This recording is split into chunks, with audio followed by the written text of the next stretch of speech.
দূরে কিংবা কাছে যে যেখানে আছে সবাইকে আসসালামু আলাইকুম। বোর্ডের প্রশ্নটি খেয়াল করো।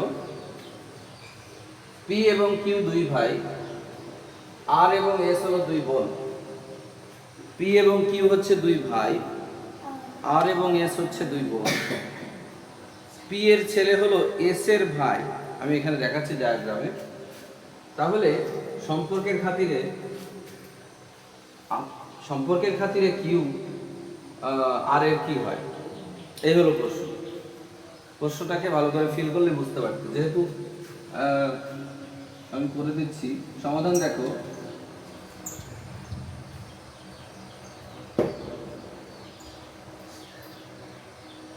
পি এবং কিউ দুই ভাই বলছে না, পি এবং কিউ দুই ভাই। পি এবং কিউকে আমরা পাশাপাশি লিখলাম, এরা ভাই, দুই ভাই, দুই ভাই।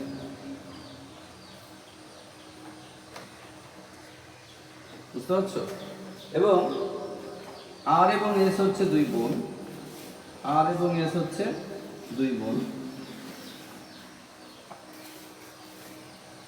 এরা কি দুই বোন না? দুই বোন।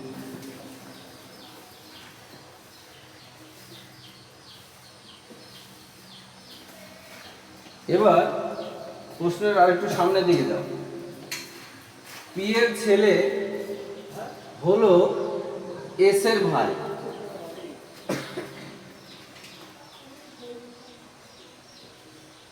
পি এর ছেলে কি এস এর ভাই, তার মানে এই হলো পি এর ছেলে। এস এর যিনি ভাই তিনিই হচ্ছেন পি এর ছেলে। ওই অর্থে এরা তিনজনই পি এর সন্তান। ধরো রহিম, এরা তিনজনই রহিমের সন্তান। কি বুঝলে? আমি যদি বলতাম রহিম এবং করিম দুই ভাই, আর স্বর্ণা এবং ঝর্ণা দুই বোন, আর ঝর্ণার ভাই হচ্ছে পি এর ছেলে, তাহলে এরা তিন ভাই বোন হতো না? ব্যাপারটা ক্লিয়ার? মনে হয় বোঝাতে পারলাম। যদি স্বর্ণা ঝর্ণা দুই বোন, আর ঝর্ণার এটা হলো স্বর্ণা, এটা রত্না ধরতে পারবো, রত্না আর স্বর্ণা দুই বোন, আর স্বর্ণার ভাই হচ্ছে পি এর ছেলে। ওই অর্থে এরা তিন ভাই বোন না? এরা যদি তিন ভাই বোন হয়, আর এ যদি পি এর ছেলে হয়, তাহলে এরা তিন ভাই বোন আর পি এর সন্তান।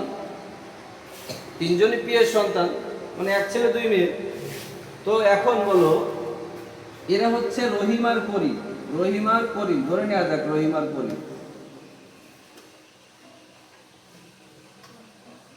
প্রশ্নে কি চেয়েছি দেখেছো? কিউ আর এর কি হয়। তোমরা বুঝতে পারছো কিউ আর এর কি হয়? কে বলতে পারবে? এখনো যদি না বলতে পারো তাহলে তো তোমার বাবারা কয় ভাই? তৌফিকে দিয়েই বলি, দুই ভাই। সেই দুই ভাই হচ্ছে পি এবং কিউ। এবং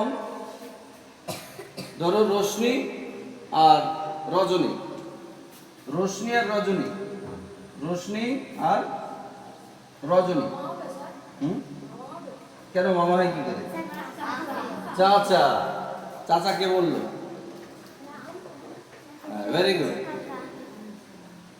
আর এদের যে ভাই সে হচ্ছে পি এর ছেলে। তা পি এর ছেলে যদি এস এর ভাই হয়, তাহলে সেই অর্থে এরা তিনজন ভাই বোন না?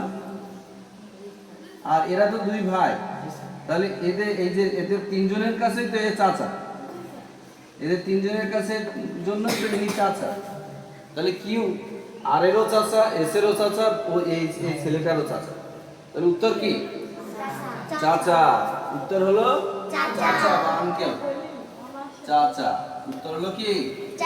চাচা বা আঙ্কেল। উত্তর।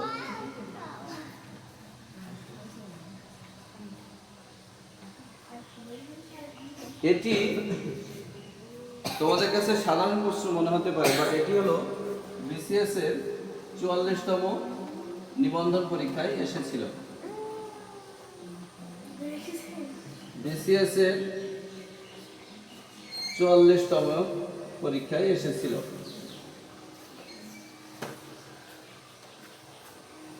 তোমরা যখন বড় হবে, বিসিএস এর প্রস্তুতি নেবে, তখন হয়তোবা 50তম 55তম বিসিএস চলবে,